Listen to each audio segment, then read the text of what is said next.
Why not 175 భ్రమలో నుంచి YCP అధినేత జగన్ ఇంకా బయటకు రాలేకపోతున్నారని మంత్రి పయ్యావుల కేశవ్ అన్నారు. నియర్లీ ఇవాళ బయటకు వచ్చిన జగన్ తన బాధ, ప్రజల మీద ఉన్న కోపం, ఆక్రోశం వెళ్లగక్కారని విమర్శించారు.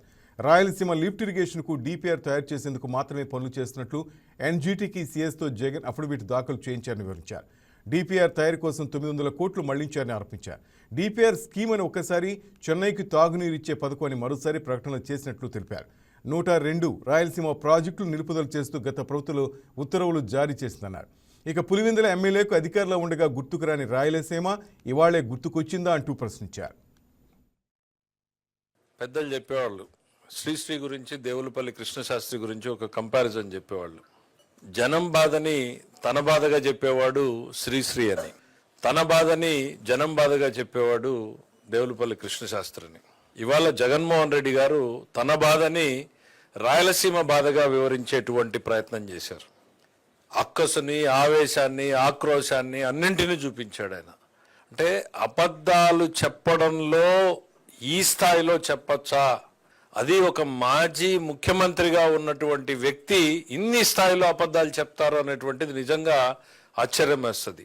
లేదు అప్పుడప్పుడు అనుమానం వస్తుంది, ఆయనకి ఏమన్నా ఇట్లాంటి ఫీడ్బ్యాక్ ఇచ్చే వ్యవస్థని ఆయన ఏర్పాటు చేసుకుని ఆ కళల ప్రపంచంలో, భ్రమల ప్రపంచంలో బతుకుతున్నాడా?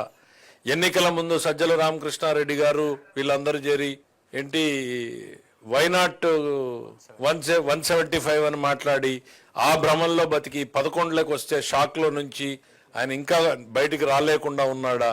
రాకుండా చూస్తూ ఉన్నారా చుట్టూ ఉన్నటువంటి వ్యక్తులు? ఇదిగో అద్భుతమైనటువంటి మరో రంగుల ప్రపంచాన్ని చూపించి అదే వెలుగొండని జాతికి అంకితం ఇచ్చాడు అంటాడు. అరే ఇంకా 1000 కోట్లు ల్యాండ్ అక్విజిషన్కి ఇవ్వాలా?